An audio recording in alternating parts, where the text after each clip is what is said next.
गीता जी के 6वें अध्याय में भगवान ने जो उनकी प्राप्ति का अंतरंग साधन है ध्यान, उसका विस्तार से वर्णन किया है। भगवान आदि शंकराचार्य जी महाराज कहते हैं कि बाकी जो भी तैयारियां हैं वो ध्यान तक आने के लिए।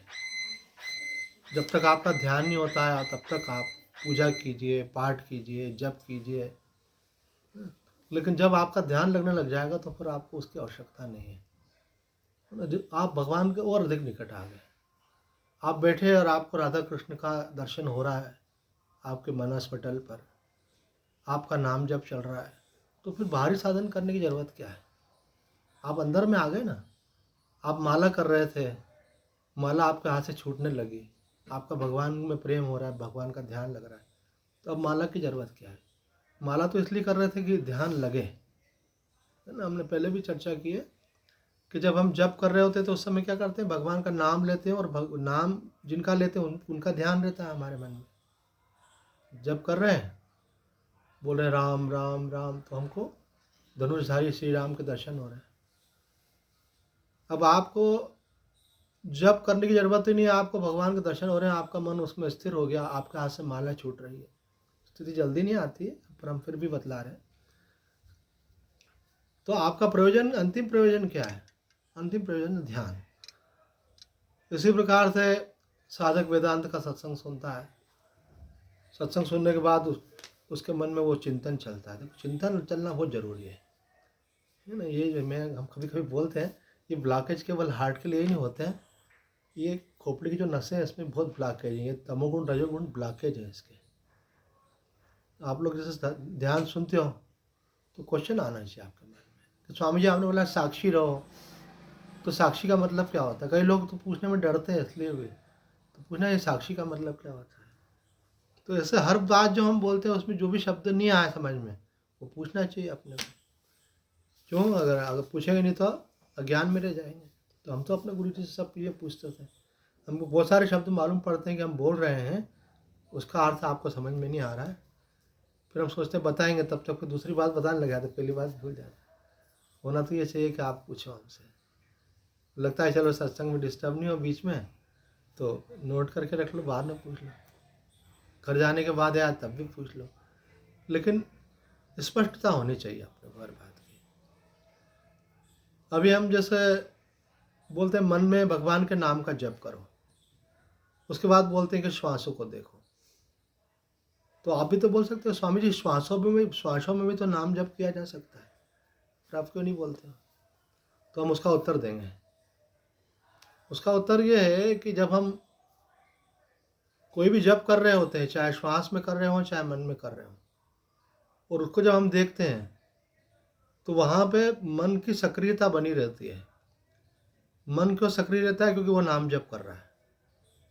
लेकिन जब आप कोई जप नहीं कर रहे हो और केवल श्वास को देख रहे होते हो, तब आप शुद्ध साक्षी भाव में स्थित हो पाते हो।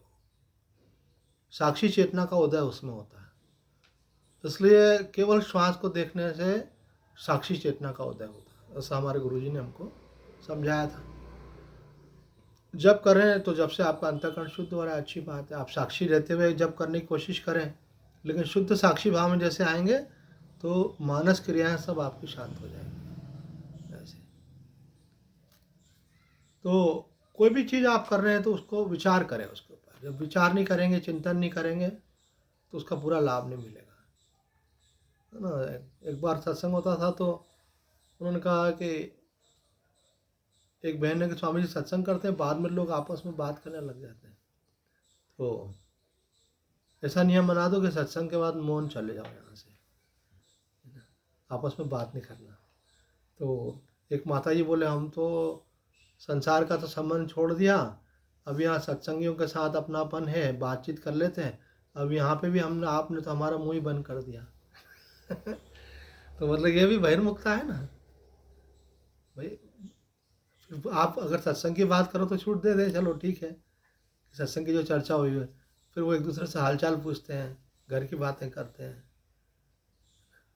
कोई हमारे बच्चों का कैसा चल रहा है, तुम्हारे बच्चों का कैसा चल रहा है। जो सत्संग सुना था वो तो मानस पटल पे ठहर ही नहीं पाया, हट गया, उसको गहरा जाने दो।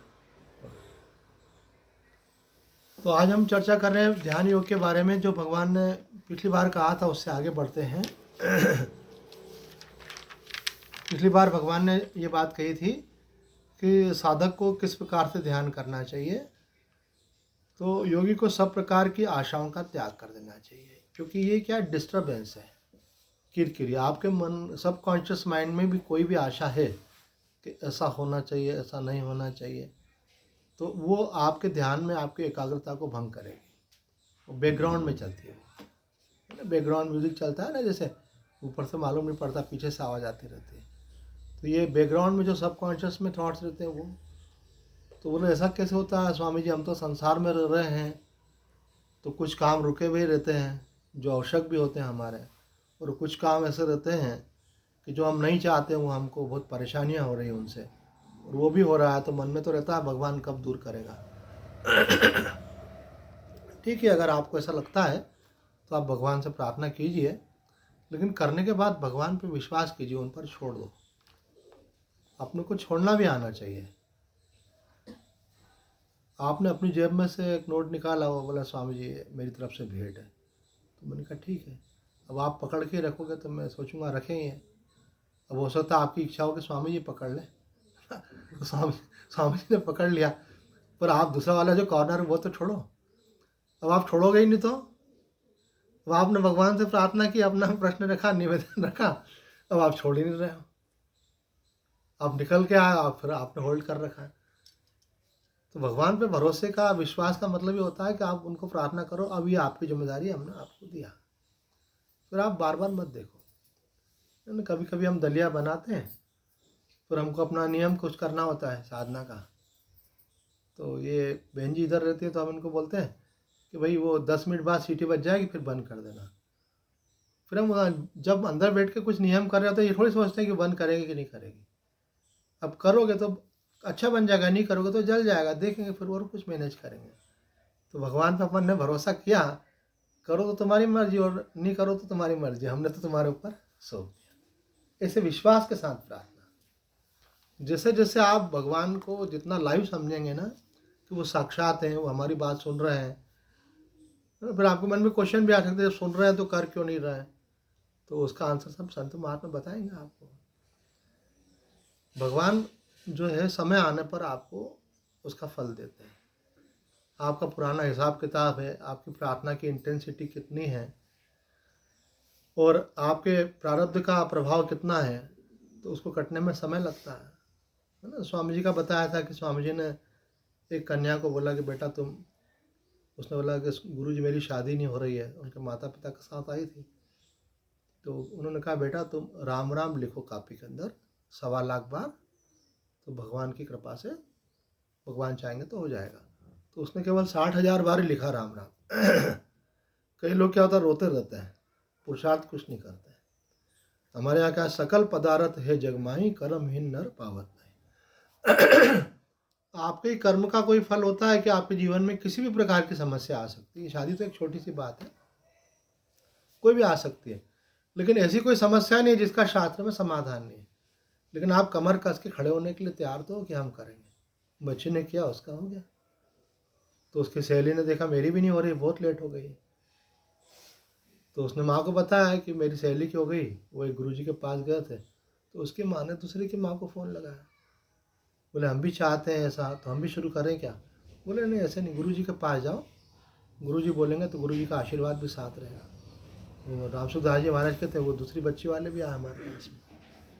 तो हमने बोला भगवान के किसी का ऐसा नहीं है एकाधिकार है, भगवान सबके समान है बिल्कुल। जितने हमारे भगवान है उतने हम आपके भगवान है, उतने दूसरे बच्चे के भगवान है। भगवान के लिए अपन सब समान रूप से संतान है। तो तुम करो, तुम्हारा भी भगवान चाहेंगे तो तुम्हारा भी काम हो जाएगा। और उसने तो 1.25 लाख कर लिया, उसका काम ही नहीं हुआ। तो गुरु जी के पास वो ये बोला, आपने बोला था कि करो तो हो जाएगा, तो हमारा हुआ नहीं, और उन्होंने किया तो उनका हो गया, ऐसा क्यों? तो उन्होंने कहा हमने ये नहीं बोला था कि हो जाएगा, हमने कहा था कि करो, भगवान चाहेंगे तो हो जाएगा। बोले हाँ, मतलब वही कि उनका तो भगवान ने चाहा और हमारा नहीं चाहा, ऐसा क्यों? बोले भगवान की तरफ से कोई भेदभाव नहीं, भगवान पार्शलिटी नहीं करते। आपकी बाधा ज़्यादा है, उनकी बाधा कम थी, कम बाधा थी, जल्दी दूर हो गई। भाई हमारे से भूलें ज़्यादा हुई हैं, गलतियाँ ज़्यादा हुई हैं, अपराध ज़्यादा हुए हैं, तो दंड भी ज़्यादा होता है। अब दंड को अपन चाहते हैं हमारा दंड हमको नहीं मिले, तो भगवान का नाम जप कर रहे हैं अपन, किस लिए? भगवान ने कहा है 4 प्रकार के मेरे भक्त होते हैं, चतुर्विधा भजन्ते माम जना सुकृतिन अर्जुन आर्तो अर्थार्थी जिज्ञासु ज्ञानी च भरतर्षभ। ऐसी कोई चीज़ नहीं है। अब उसके लिए ऐसा भी है कि जरूरी नहीं है कि आप माला से ही करो। कई लोगों की मजबूरी ऐसी भी होती है कि भाई इतनी देर बैठ नहीं पा रहे हैं, बहुत व्यस्त रहते हैं। आप जो भी काम कर रहे हो, आप झाड़ू पोछा करो, चाहे आप खाना बनाओ, चाहे आप सब्जी काटो, चाहे बर्तन साफ करो, चाहे आप गाड़ी चला रहे हो, आप कुछ भी कर रहे हो, फिजिकल वर्क में तो कोई दिक्कत नहीं है। मन ही मन भगवान का नाम जप करते रहो। तो स्वामी जी कहते हैं हिंग लगे न फिट करी और रंग भी आए चोखा। एक महात्मा जी बोले ये देश की जो भी समस्या है इसलिए कि पुण्य हमारा कम हो रहा है। हिंदू धर्म जो दब रहा है, मुसलमान जो उठ रहे हैं, है ना, इस प्रकार की चीज़ें भी देखने में आ रही थी क्या। तो हम लोग क्या है, अभी एक महात्मा जी का कल ही स्टेटमेंट आया था, वो भी साधारण महात्मा नहीं है, भगवत प्राप्त महापुरुष है, राम भद्राचार्य जी। उनका स्टेटमेंट आया था कि अब हमारा कुंभ जो लग रहा है वो भी एक औपचारिक रूप में ही रह गया। प्रदर्शन की भावना, दिखाने की भावना, ये वो चीज़ें आ रही हैं। असली जो था संतों का मिलना, धर्म के बारे में सोचना, धर्म का उत्थान कैसे हो, आपस में संगठित होकर के प्रयास करें, धर्म के नाम पर एक संदेश जाए जनता को, जो भी हिंदू है उन सबको इन बातों का पालन करना चाहिए। सभी धर्माचार्य एक रूप होकर के ये बात कह रहे हैं, तो सबको लगे भाई। हमारे यहाँ लोगों को मंदिर जाना बंद कर दिया, मशीनों से घंटियाँ हो रही हैं और ड्रम्स बज रहे हैं, बताओ क्या हालत है। ऐसे वो लोग मस्जिद जाते हैं अपने, वो अपनी नमाज पढ़ते ही है, जो अच्छी बात है वो तो बोलना पड़ेगा उन्हें। हम लोग तिलक लगाना छोड़ दिया, वो टोपी पहनते हैं बड़ा। अभी छोटी सी गुड़िया है, बड़ी गुड़िया, आप कितने 5 लोग बैठे, कितने लोगों ने तिलक लगाया। ये बहन जी साध्वी हैं, ये तो लगाएंगी, पर आप सबके लिए हमारे यहाँ तो शास्त्र का नियम है कि सुबह उठो, भगवान को भी तिलक लगाओ, बाद में प्रसाद रूप में खुद लगाओ। दोनों विधि हैं।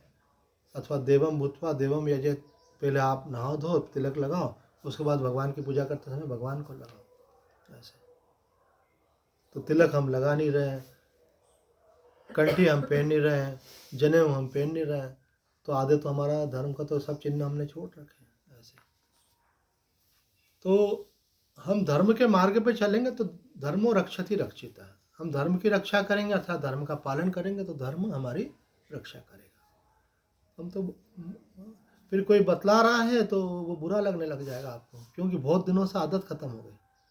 अविवाहिता महिलाएं जो है सिंदूर बनना बंद कर दिया, बिछिया पहनना बंद कर दी, जो शादीशुदा महिला के लक्षण होते हैं वो सब खत्म होते जा रहे हैं।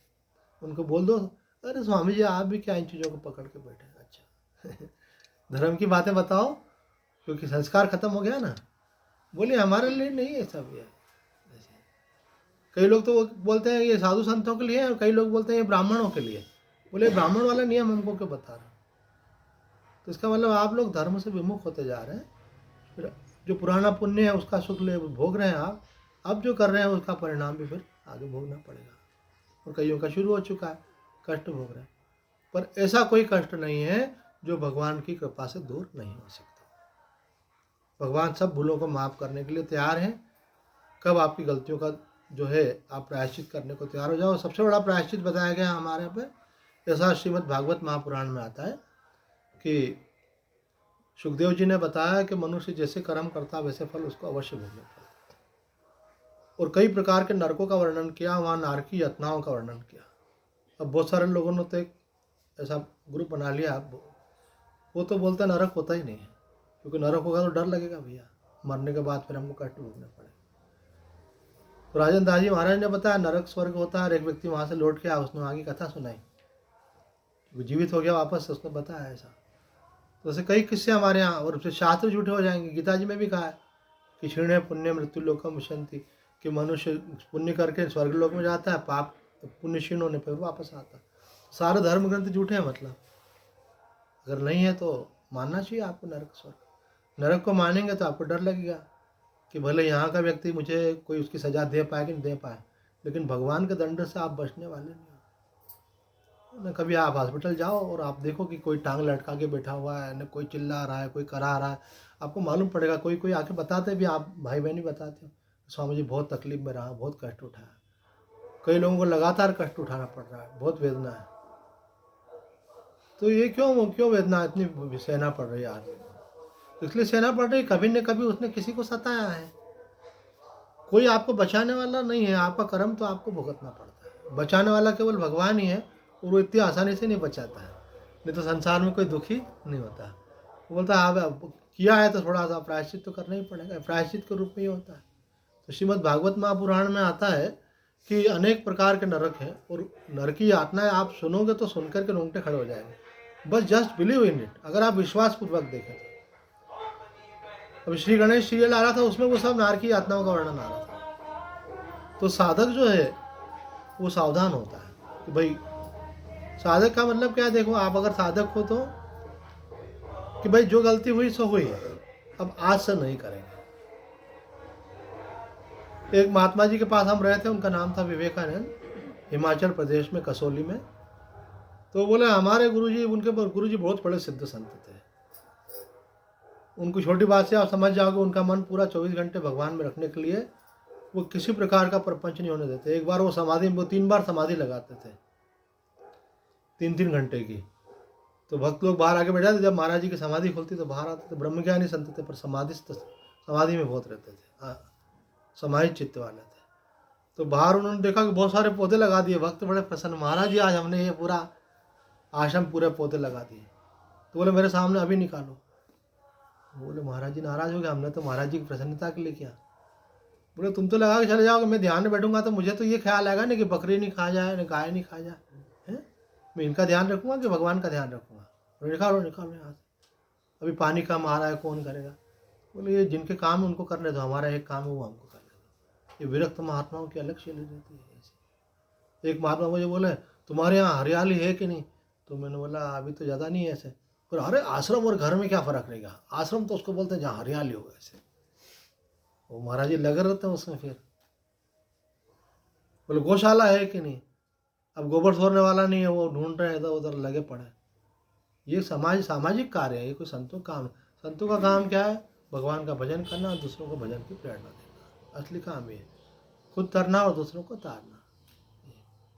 वातावरण वो बनना चाहिए, वहाँ पे भजन हो, कीर्तन हो, सत्संग हो। तो हम चर्चा कर रहे थे कि भाई भगवान कहते हैं कि 4 प्रकार के मेरे भक्त हैं, उसमें एक प्रकार के भक्त वो भी जिनके जीवन में कोई संकट होता है, मेरा भजन करते हैं। तो भजन करना है तो उसकी विधि होती है, अगर विधि से करोगे तो काम होगा। अब ये है कि आप शास्त्र नहीं पढ़ते हो इसलिए आपको बुरा लग जाता है।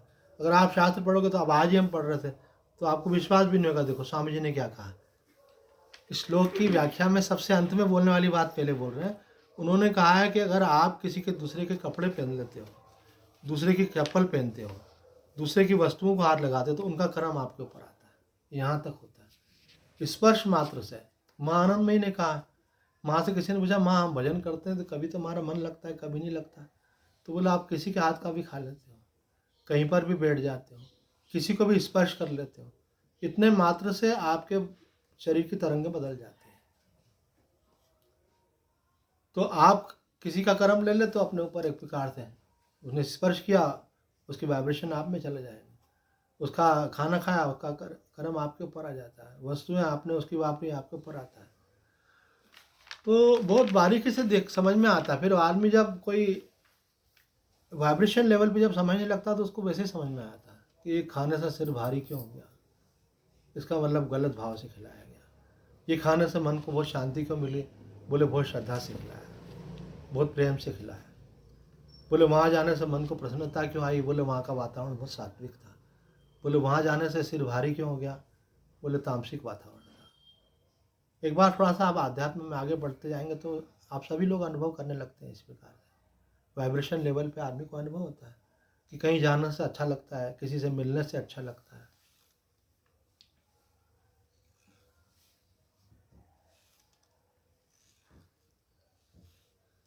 तो साधक को वही है जो हर बात की सजगता रखे।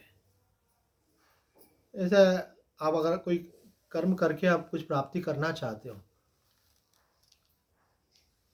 तो उसकी विधि होती है ऐसे हर चीज़ की। विधि से अनुष्ठान करें तो फल मिलता है। हम शंकराचार्य जी के पास गए थे भोपाल में, तो किसी ने बोला कि महाराज जी कई लोगों के पास ऐसी शक्ति रहती है, दूसरों के दुख दूर कर देते हैं, तो वो कैसे आती है? तो वो महाराज जी ने कहा उसका विधिवत अनुष्ठान करना पड़ता, तब वो शक्ति जागृत होती है। तो हमारे साथ एक बहन चली थी, उसका नाम भी रश्मि है। तो बोले मेरी बहुत दिनों से यही इच्छा थी, आज जो प्रसंग निकल गया, मेरी यही इच्छा थी कि मैं कुछ अनुष्ठान करके ऐसी शक्ति प्राप्त करूं कि समाज के सब लोगों को बहुत दुखी देखते उनका दुख दूर हो। जिसको पैसा नहीं पैसा मिले, स्वास्थ्य नहीं स्वास्थ्य मिले, है ना, शादी नहीं हो रही शादी हो जाए। आपका ऑडियो बंद है। तो गुरुजी ने कहा कि विधिवत अनुष्ठान से अवश्य होता है, और वो विधि शंकराचार्य से बढ़ के कौन जानेगा, वो तो सारे शास्त्रों के ज्ञाता है।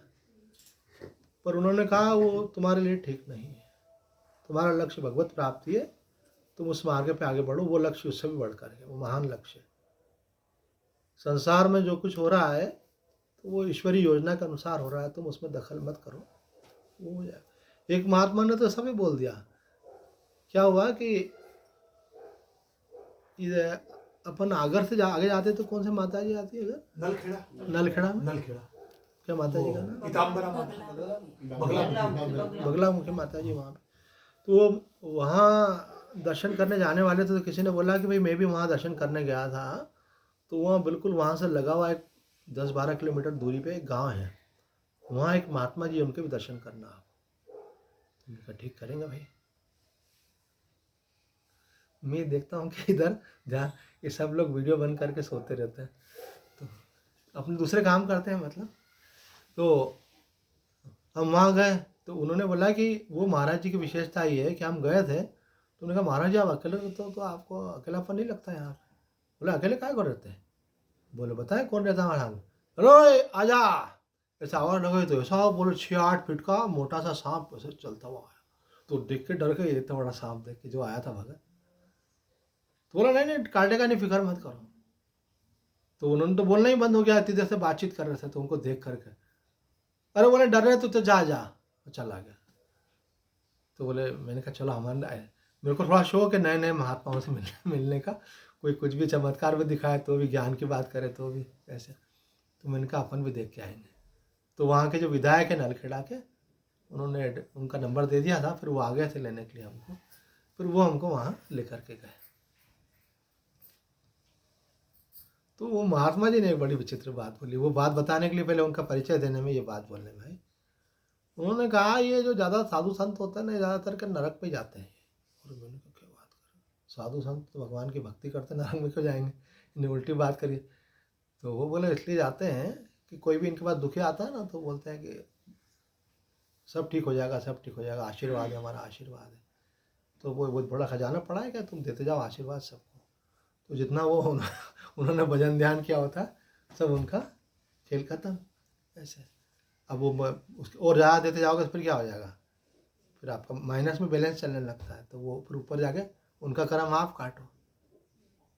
तो बोला आशीर्वाद देने का अधिकार सबको नहीं है ऐसे, आप दे सकते हो, आपके बैलेंस में से कट हो जाएगा वो ऐसे, वो बैलेंस कम होगा तो आपका माइनस में चला जाएगा बैलेंस ऐसा। तो वो माइनस का मतलब है उनके कर्म आपको काटने पड़ेंगे। कभी 2 दिन पहले कोई बात कर रहा था, तो मैंने कहा रमन महर्षि जी को भी कैंसर हो गया था, रामकृष्ण परमहंस को कैंसर हो गया था, बड़े बड़े संतों को हम देखते हैं, अखंडानंद जी महाराज को भी कैंसर हो गया था, महापुरुष थे इतने बड़े, डोंगरे महाराज जी को हो गया था। तो वो कोई बोलने लगा कि स्वामी जी ऐसा लगता है कि ये कभी कभी भक्तों के ले लेते हैं ऐसे। तो मैंने कहा ये तो मुझे मालूम नहीं है, पर ऐसा हो सकता है कि किसी के भक्त के दुख से द्रवित हो जाए तो वो उनके ऊपर आ जाता है ऐसा। तो भाई अपना अपना खुद काटो, महाराज से काय को आशीर्वाद ले रहे हो। अपना खुद काटने का तरीका ये है कि आप भगवान से प्रार्थना करो, भगवान ही शक्ति देता है, महात्मा को शक्ति कौन दे रहा है, भगवान दे रहा है। तो डायरेक्ट आप भी मांग सकते हो, और आप जो है उसके लिए उपासना करो, विधिवत करो, लेकिन मन माने करने से उल्टा फल मिलता है। आप कुछ भी करते रहो और सोचो न, कभी तो भगवान की पूजा करो, कभी भगवान को लात मारो, कभी भगवान की स्तुति करो, कभी गाली दो। आप मजाक में समझना, बच्चों का खेल नहीं है ये, भगवान एक देवी शक्ति है, सारे विश्व को चला रही है। अगर आप करोगे तो फिर आपको भरना पड़ेगा। जब डंडे पड़ेंगे तो कोई बचाने वाला नहीं मिलेगा। ऐसी हालत होती है, लोग इतना दुख भोगते, इतना दुख भोगते, मैंने देखा है। तो कभी न कभी कर्म किया था, उसका फल भोगना पड़ता है। इसलिए सावधान हो जाना चाहिए। सावधानी पूर्वक साधना करो। कोई भी काम करना होता है, हम इतने सालों से खाना बनाना सीख गए जब से साधु बने, पर आज तक भी हम कोई बहनों से पूछते रहते हैं कि इसको आप कैसे बनाते हो, इसको कैसे किया, है ना। तो मालूम पड़ता है अरे ये भी एक तरीका होता है, ऐसे और अच्छे से बनता है। कोई गलती हो रही होती है वो ठीक हो जाती है। बोले अरे अभी तो मालूम पड़ता है अरे 30 साल हो गए, 35 साल हो गए, पर अभी भी कुछ नया करने के लिए है उसके अंदर। तो आप जब भगवान का भजन कर रहे हो तो आँख मीच के करते जाओगे क्या? कोई गुरु है कि नहीं, कोई पंडित है कि नहीं, कोई 12-1 बजे भगवान को उठा रहे हैं, दोपहर में पूजा कर रहे हैं। मैंने कहा एक महात्मा जी के आप जाते तो, वो तो दिन रात पूजा करते हैं, वो बताते नहीं। बोले नहीं, हम उनसे ये वाली बात ही नहीं करते, हम तो संसार की कुछ समस्या होती है उनकी बात करते हैं, है ना। राज दीदी को मैंने कहा था। तो मैंने बोला कि क्या मतलब, आप किसी की भेंट पूजा ले रहे हो, किसी का मान सम्मान ले रहे हो, है ना, किसी का समय ले रहे हो, उसके बाद में आप उसको गाइड भी नहीं कर रहे हो, फिर आपका ज्ञान किस काम का अगर दूसरे को नहीं देते हो। हमारे यहाँ तो शास्त्र में इसके लिए एक शब्द आता है, वो एक प्रकार से गुरु ने जो ज्ञान दिया, अगर आप वो ज्ञान को आगे नहीं बढ़ाते हो तो शब्द मुझे याद नहीं आ रहा, मतलब एक प्रकार से आप बड़े अपराधी कहलाते हो। तो एक बार क्या हुआ, शंकराचार्य जी की कैसेट चल रही थी भागवत की, और हमारे यहाँ एक बड़े विद्वान संत बैठे हुए थे। उन्होंने कैलाश आश्रम से प्रशांत रई का पूरा अध्ययन किया, और संस्कृत और न्याय इस पर तो विशेष कमांड है उनका। और उन्होंने पूरा बहुत समय तक प्रवचन भी करते थे, फिर उन्होंने प्रवचन करना भी बंद कर दिया अभी। उनका नाम है स्वामी रमणानंद जी। तो जैसे शंकराचार्य मतलब प्रमाण, जैसे गीता प्रमाण है, शंकराचार्य मतलब प्रमाण, नहीं तो उस पद पे नहीं बैठ सकते वो कोई भी शास्त्र से इधर उधर बात नहीं जाती है। मुझे गुरुदेव ने कहा कि बाकी महात्मा का क्या है, स्वातंत्र है, वो अपनी मर्जी से कुछ कर सकते हैं। हमारा जीवन जो है आदर्श रहता है, हम बिल्कुल शास्त्रोक्त आचरण करते हैं। तो शास्त्र अगर वो आचरण नहीं करे तो उस पद के अधिकारी नहीं कहलाते। बोले हमारा आचरण शास्त्रोक्त रहता है। एक महात्मा जी ने किसी सरदार जी को दीक्षा दे दी, तो सरदार लोग जो है बालों में बड़ा इंटरेस्टेड रहते हैं, बाल वगैरह नहीं कटाते हैं, उनके धर्म में कहाँ होगा ऐसा कुछ। तो उन्होंने, किसी ने कहा महाराज जी इनका आपने मुंडन नहीं कराया। तो उन्होंने कहा जरूरी है क्या, मुंडन नहीं कराएंगे तो सन्यास नहीं खिलाएगा क्या, बाद में तो बढ़ते ही हैं बाल, तो सन्यास के समय मुंडन होता है। तो उन्होंने बोला शंकराचार्य जी के सन्यासी तो सब करवाते हैं। तो बोले शंकराचार्य जी के पहले सन्यास नहीं थे, लोग घर से निकल जाते थे, सन्यासी हो जाते थे। मतलब वो शास्त्र विधि को नहीं मानते। वो एक बार नहा रहे थे तो उनकी जनेऊ उतर गई, तो उन्होंने कहा आपका सन्यास हो गया होगा, जनेऊ नहीं पहनते आप। तो बोले नहीं, वो उतर गई तो सन्यास हो गया। ऐसे कईयों की उतर जाती कईयों की टूट जाती, वो भी सन्यासी मान ले आप लोग। तो मैं समझ गया कि ये शास्त्र विधि को नहीं मानते। ऐसे बहुत सारे लोग मैंने देखे, बहुत सारे महात्मा मिलते हैं ऐसे। तो ये तो हमारा सौभाग्य है, कोई भगवान की बड़ी कृपा है, पुण्य कर्म भी नहीं कह सकते कि ऐसे महापुरुषों का मार्गदर्शन मिल रहा है। तो शास्त्र विधि से चलने से सही फल मिलता है।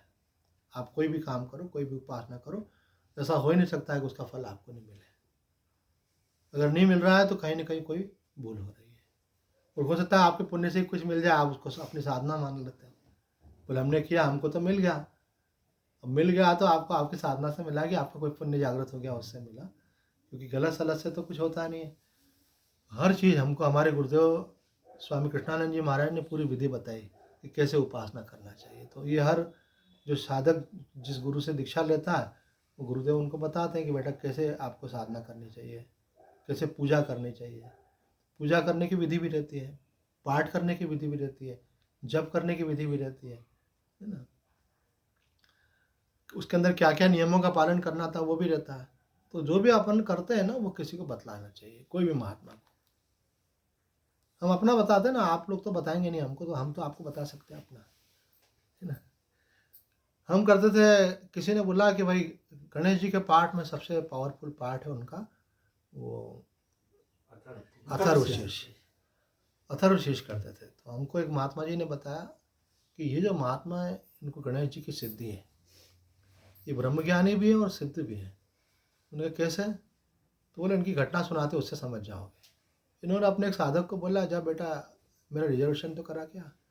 तो रिजर्वेशन कराने गया और आधे पौन घंटे बाद लौट के आया। बोले महाराज जी तो टिकट मिला नहीं अभी, रिजर्वेशन वो तो बहुत आगे चल रहा है तो मिल नहीं पाएगा, कोई मतलब नहीं कराने से। ऐसे इतना सा काम नहीं कर सकते तुम, रिजर्वेशन का बोला तुमको। तो बोले महाराज जी मैं तो गया था, मैं क्या कर सकता हूँ। बोले जा अब जा। बोले महाराज जी वहीं से तो आ रहा हूँ। अरे तेरे को बोला ना महात्माओं से बहस नहीं करते, जा। तो बोले ठीक है महाराज जी। तो आज्ञाकारी था, चला गया, नहीं तो बोलता घूम के आया था, बोले जाने से मिलेंगे तो ही नहीं। पर वो गया, गया विंडो पे तो उन्होंने बोला कितने टिकट चाहिए, बोले एक। बोला हाँ एक हो जाएगी, व्यवस्था है। अब किसकी कैंसिल हुई क्या हुआ उसको, ठीक है। तो वो इधर वो उसको भेजा, उन्होंने इधर पाठ करना शुरू किया। ऐसे उनके तो बहुत सारी ऐसी चमत्कारिक घटना है। भगवान श्री कृष्ण खुद उनको पूरा गोकुल वृंदावन सब घुमाया उन्होंने। राधा रानी का हमेशा पाठ करते रहते हैं वो, उनका सहस्त्र नाम है। तो वो जबकि ब्रह्म ज्ञानी संत है वो। तो अब उनको अथर्व शीर्ष की सिद्धि थी, तो मैंने कहा महाराज जी मैं भी अथर्व शीर्ष करता हूँ, है ना। अच्छा तू भी करता है, ऐसे करके मेरे को बोले। तो बोले बोल के बता। तो मैंने बोलना शुरू किया, मेरे को अच्छा लगा। मैंने कहा महाराज जी को अपन सुना देंगे तो और अच्छी बात है। जैसे मैंने बोला हाँ, जोर से मेरा मिनट मिनट कहाँ गया। बोले गधे कहीं क्या, ऐसे करते हैं। यहाँ से 20-25 साल 30 साल पहले की बात बता रहा हूँ। तो चुप हो गया, एकदम सन्नाटा हो गया। और 10 एक भगत और बैठा था, वो समझ गए डांट पड़ गई इनको। डांटते तो वो थे ही, मुझे पहले ही भेजने के पहले बता दिया गया था कि ये बुरी तरह डांटते हैं और बहुत कठोर शब्दों का प्रयोग करते हैं। गधा, नालायक, उल्लू, बेवकूफ़, ये मतलब हर 2-4 सेंटेंस में बोल ही देते हैं वो एक बार, ऐसा। बोले अगर इन पे ध्यान नहीं दोगे तो कुछ पा सकोगे। मतलब महात्मा भी तरह तरह के होते हैं ऐसे। तो बोले ऐसे पढ़ता है, किसने सिखाया तेरे को ऐसे। तो मैंने कहा महाराज जी खुद ही पढ़ते हैं, अब संस्कृत तो स्कूल में पढ़ी थी ऐसे। बोले जब तक ढंग से नहीं आया मत पढ़ना। दुनिया पढ़ रही है, पाठ मन से करते जाओ कुछ भी। अब उन्होंने, वो तो सिद्ध संत थे, उन्होंने मना कर दिया। उन्होंने कहा पहले सीखो फिर करना, ऐसे। और हमारे शास्त्र में आता है नहीं करने से उल्टा फल। बहुत सारी कहानियां भी हैं, एक शब्द इधर उधर हो जाता है तो बदल जाता है। एक बहन की कथा तुम सुना चुके हैं। एक सिद्ध महात्मा ने उनको मंत्र दिया कि तुमको पुत्र संतान की प्राप्ति होगी। केवल एक अक्षर था, देही माँ तन्यम कृष्ण। तो तन्यम कृष्ण की जगह उन्होंने बोला तन्या कृष्ण, कि कृष्ण जैसा मुझे पुत्र प्राप्त हो। तो उनकी जगह उन्होंने तन्या बोल दिया, तो उनको लड़की हो गई। तो महाराज जी को उन्होंने मुझे निवेदन किया बहन जी ने कि वो महाराज जी को एक बार आप फिर से लेके आएंगे क्या। तो मैंने बोला अब आप जो हो गया, अब महाराज जी को बोलना सीखा। बोला नहीं, एक बार मैं केवल उनको ये तो बोलूँगी मेरा क्या कोई पाप करे में क्या है, क्यों नहीं हुआ, आपकी तरफ से कोई बात नहीं। तो महाराज तो सिद्ध थे, तो एकदम से उनको, स्वामी अवधूतानंद जी महाराज की बात बता रहा हूँ, हाँ। तो उन्होंने एकदम से बोला अच्छा बताओ तुमने मंत्र क्या जप किया। उनको एकदम क्लिक कर गया। तो उन्होंने कहा ऐसा, बोले तुमने मंत्र ही गलत जपा। तो बोले महाराज जी हमको थोड़ी संस्कृत आती है, भगवान तो जानता है ना हम किस भाव से जप रहे। बोले ऐसा नहीं होता है, आप बिना नहाए जपो, अशुद्धि से जपो, किसी भी आसन पर बैठ के जपो, कुछ भी खाते पीते जपो, है ना। और उसके बाद सोचो कि हमको सही फल मिल जाएगा। तो ऐसे कोई मजाक समझ रखा आध्यात्मिक लोगों ने। एक पंडित जी बोल रहे थे टीवी के ऊपर कि ये जो बहुत सारे लोग जो है अपने हिंदू धर्म में बहुत दुख पाते हैं, उसका कारण ये है कि बहुत पूजा पाठ करते हैं। तो मैंने कहा ये कैसी बात कर रहे हैं। तो रहस्य खोला उन्होंने, बोले पूजा पाठ तो करते हैं लेकिन मन माना करते हैं, कुछ भी कर रहे हैं ऐसे। तो कुछ भी है, आप आग के साथ खेल रहे हो, मतलब भाई वही आग खाना भी बनाती है, वही आग हाथ भी जलाती है ऐसे। वही जल आपको शुद्ध भी करता है, वो डूबो तो आपको मार भी देता है वो ऐसे। तो कोई भी चीज़ करें आपको उसकी सही विधि, कोई भी एक महात्मा पकड़ो, कोई विद्वान पंडित पकड़ो, जो भी आपको अच्छा लगता हो, जहाँ भी श्रद्धा हो, कोई संत हो, और उनसे पूछो कि किस विधि से करना चाहिए। तो यहाँ पे भगवान विधि बता रहे हैं, इसलिए हमारे मन में विधि की तरफ ध्यान चला गया। तो भगवान श्री कृष्ण यहाँ बतला रहे हैं कि आपको कहाँ बैठ करके भजन करना चाहिए। शुचो देशे प्रतिष्ठाय स्थिरमासनमात्मना नाति उच्चम नाति नीचम चेलाजिन कुशोत्तरम। पवित्र स्थान में अपना निश्चल आसन स्थिर करें, जो ना अधिक ऊंचा हो ना अधिक नीचा हो, जिस पर उत्तरोत्तर कुश, मृगचर्म और वस्त्र बिछाए हुए हों। व्याख्या में बोले शुचो देशे प्रतिष्ठाप्य, अर्थात शुद्ध स्थान में बैठ करके जप करना चाहिए। अर्थात जो स्वभाव से शुद्ध हो, झाड़ने बुहारने आदि संस्कारों से साफ किया हो, वो पवित्र स्थान हो। पवित्रता के लिए तो ये भी कहा जाता है, जैसे डोंगरे महाराज ने कहा है कि अगर गाय के गोबर से अगर लीप लिया गया तो विशेष पवित्रता होती है उसके अंदर। जितने स्थान में आप बैठ करके जप कर रहे हो वहाँ पे आपके जूते चप्पल नहीं जाना चाहिए। यहाँ तो उन्होंने कहा है कि स्त्री, बालक और मूर्ख का प्रवेश भी नहीं होना चाहिए आपके पूजा कक्ष में। तो यहाँ स्त्री इसलिए शब्द प्रयोग किया कि भाई आप पुरुष हो तो स्त्री का प्रवेश नहीं हो। मतलब वहाँ पे काम वासना का संस्कार नहीं होना चाहिए। जैसे गृहस्थ घर में रहते हैं तो बोले बेडरूम में बैठ के पूजा कर रहे हैं, है ना, बोले व्यवस्था और जगह ही नहीं तो यहीं कर लो। वहीं बेडरूम भी, वहीं पूजा का रूम भी है। तो वो उनका मतलब है कि काम व्यवहार वहाँ नहीं होना चाहिए। बच्चे वहाँ आकर कई वो ध्यान करने बैठते हैं, उनके बच्चे उनकी गोदी में बैठते रहते हैं, उधर वो खींचते रहते हैं। वो बोलते हैं इनको भी संस्कार बढ़ने लगे। उनको संस्कार पढ़ रहे हैं कि नहीं पढ़ रहे हैं, लेकिन तुम्हारा मन तो भगवान में है ही नहीं, आधा मन तो तुम्हारा उसमें ही है ऐसे। तो बोले बालक नहीं आना चाहिए, मूर्ख नहीं आना चाहिए। मूर्ख क्या कुछ भी करेगा। बालक एक ही घर में लड्डू गोपाल ही गायब हो गए परंपरा से। तो उनकी दादी करती थी, माता जी करती थी, फिर वो करते थे। तो इतना उन्होंने, उनको पूजित भगवान थे, वो मिले नहीं। तो उनका भाव इतना था 3 दिन तक उन्होंने खाना ही नहीं खाया। अब बालक का क्या, बालक उठा के ले जा कहीं भी फेंक दे, छोटे बच्चों के खिलौने वो ऐसे मिल गया। उनको क्या लीला थी भगवान की वो जाने। तो कहने का मतलब है कि यहाँ ये सब बातें इसमें भी नियम के रूप में कही हैं। हम आगे आगे पढ़ते जाएंगे तो आपको सब सुनने को मिलेंगी। तो यहाँ कह रहे हैं कि आपको अपना स्थान जो है वो पवित्र होना चाहिए, झाड़ बुहार करके बैठना चाहिए और एकांत स्थान में बैठ करके भजन करना चाहिए। यहाँ पाठक्रम से उन वस्त्रादि का क्रम उल्टा मत समझना चाहिए। शंकराचार्य जी कह रहे हैं, अर्थात पहले कुश का आसन बिछाना चाहिए, उसके ऊपर मृगचर्म बिछाना चाहिए और उसके ऊपर कोई सूती वस्त्र बिछाना चाहिए। अब मैंने ऐसा देखा भी, कुछ लोग पहले नीचे कुछ तो समझते हो ना आप, कुश का आसन बिछा देते हैं, उसके ऊपर मानो अगर आपके पास मृगचर्म नहीं है तो आप कंबल भी बिछा सकते हो। ये कहा है मतलब कि आपका आसन जो होना चाहिए बेड कंडक्टर ऑफ इलेक्ट्रिसिटी होना चाहिए, कि आपके शरीर में जो ऊर्जा उत्पन्न हो वो जमीन में चली नहीं जाए। इसलिए रेशमी आसन होना चाहिए आपका कोई। तो रेशमी के अंदर वो मृगचर्म तो मानते ही हैं, पर मृगचर्म मरे हुए मृग का चर्म होना चाहिए। हिंसा करके मारा गया वो नहीं होना चाहिए, अपने आप से मरा हो तो ये तो जानना मुश्किल है, तो उसमें हिंसा का अंश नहीं होना चाहिए। तो आपको अगर ऐसा मिलता है तो मृगचर्म, नहीं मिलता है तो बोले कंबल पे बैठ कर सकते हैं। उसके ऊपर फिर आप एक सूती वस्त्र बिछाओ। लेकिन वस्त्र आपने बड़ा बिछा दिया तो जिस आसन पे आप बैठे हो एग्जैक्टली वस्त्र के ऊपर, वो तो आपका ज़मीन को टच हो रहा है। इधर आपका चार्जिंग हो रहा है जप करने से और उधर ज़मीन के अंदर डिस्चार्ज होता जा रहा है। तो आसन कहाँ है, कहाँ बैठ कर रहे हो आप? जहाँ बैठ कर के सोते हो वहीं पे बैठ कर रहे हो। वो केवल सन्यासी को छूट दिया जो उस अवस्था में रहता है, वो गुजड़ी में बैठ के भी कर सकता है। बाकी लिए कहा है कि आप पलंग पे बैठ के करने का नहीं है। कहाँ बैठ के करना चाहिए? तो बोले कि एक भूमि को, पवित्र स्थान को, उसको आप पहले झाड़ बुहार लो, अच्छा पोछा लगा दो, वहाँ पे किसी के पैर नहीं पड़े हों, और वहाँ पे आप कुश का आसन रखो, उसके ऊपर कंबल रखो, उसके ऊपर आप सूती वस्त्र रखो और उस पर बैठ करके करो।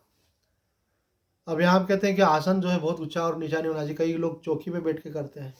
हमारा खुद का आसन चौकी का रहता है, तो चौकी, लकड़ी की चौकी बना रखी, उसके ऊपर बैठते हैं। भगवान की का आसन है, उससे भी काफ़ी ऊपर है वो। तो बोले आसन बहुत ऊंचा नहीं होना चाहिए, क्योंकि अगर आपको झपकी लग गई तो आप अगर गिर पड़े तो चोट लग जाएगी। और बहुत नीचा भी नहीं होना चाहिए, मतलब एकदम ज़मीन पे आपका आसन रहेगा। तो कई, यहाँ तो नहीं पर कई जगह ऐसा रहता है कि कोई ज़मीन का कोई जानवर है वो आकर के, है ना, कोई भी बिच्छू आ गया, सांप आ गया, और कोई काकरोच आ गया, कुछ भी आ गया, तो वो उसके कारण से अशुद्धि भी होती है। चूहा आ गया, कुछ भी आ गया, है ना। एक ही घर में तो मैंने देखा उनकी एड़ी खा गए थे। तो मैंने बोला ये क्या हो गया?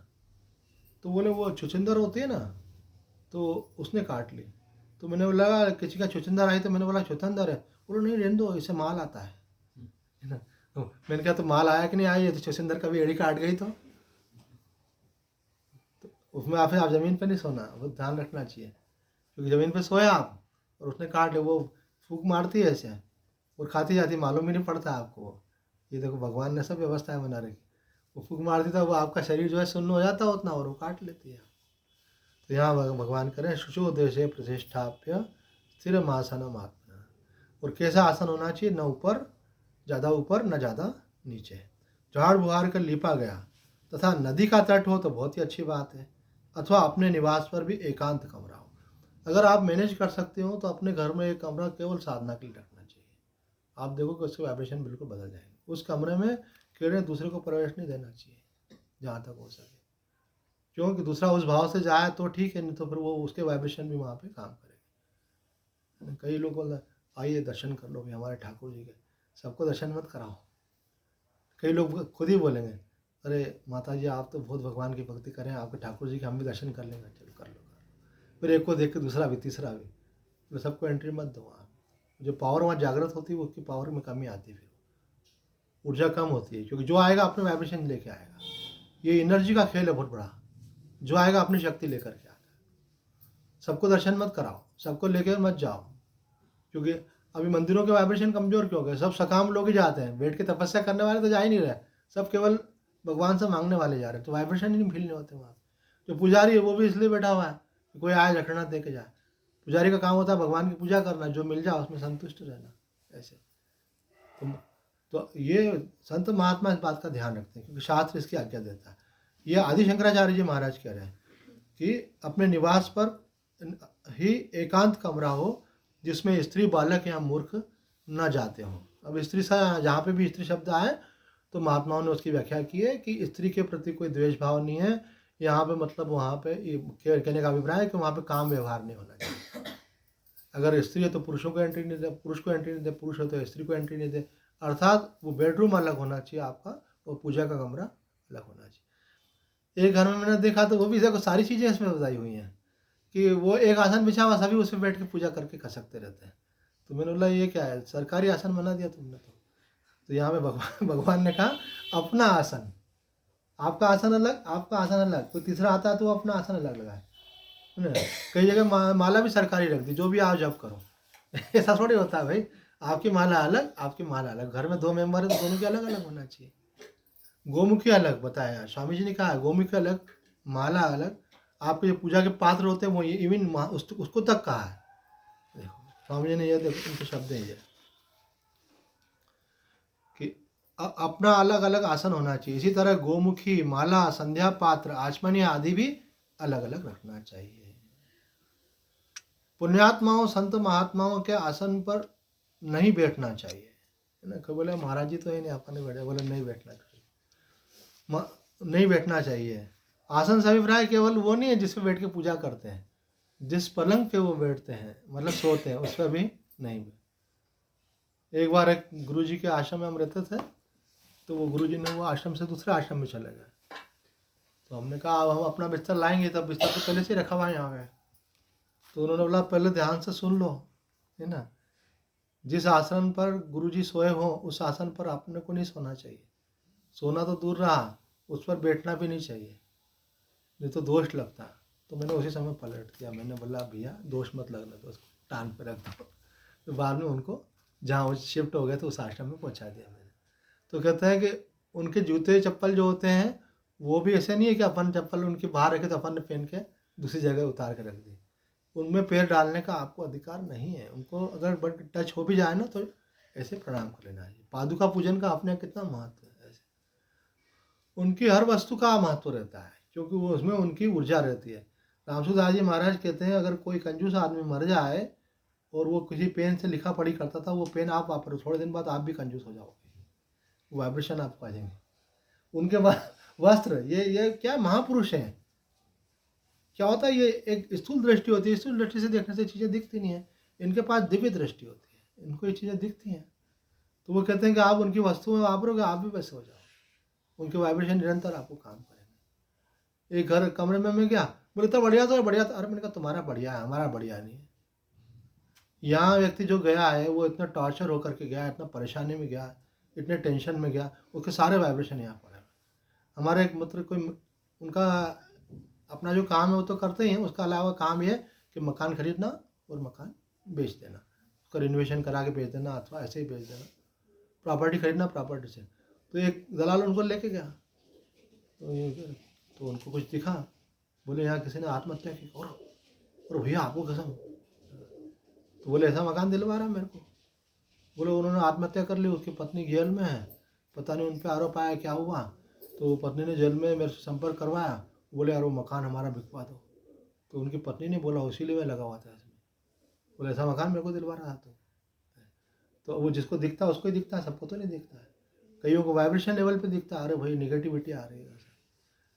अपन सोचते हैं भाई ये चले जाएंगे, गंदगी कर जाएंगे, सफाई हम कर देंगे। सफाई क्या करोगे आप ज़्यादा सफाई करोगे सर्फ से नहीं ना, आप एसिड से, कलर से, लेकिन वो वाइब्रेशन आप थोड़ी साफ कर सकते हैं। एक बार स्वामी सत्य ये इसलिए बताते हैं कि थोड़ा थोड़ा संस्कार बने आपको, कि व्यक्ति को आप ऐसा मत समझो कि व्यक्ति चला गया तो चला गया, वो अपने संस्कार छोड़ के जा रहा है वहाँ पर।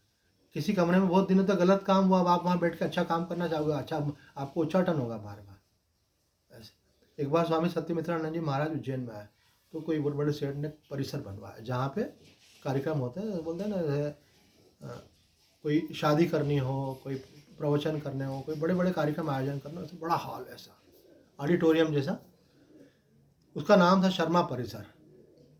तो सत्यमित्रानंद जी ने उद्घाटन किया, उनका प्रवचन होना था, इसलिए हम भी गए वहाँ पे। उन्होंने कहा कि आप पैसे से बिल्डिंग तो बना सकते हो, उसमें बहुत सुंदर रंग रोगन कर सकते हो, बहुत बढ़िया बढ़िया क्या क्या लगा सकते हो सामान उसके डेकोरेशन के लिए, ये कर सकते हो, लेकिन उस बिल्डिंग के अंदर एक और बिल्डिंग होती है, घर के अंदर एक और घर होता है, वो आपको नहीं दिखता है।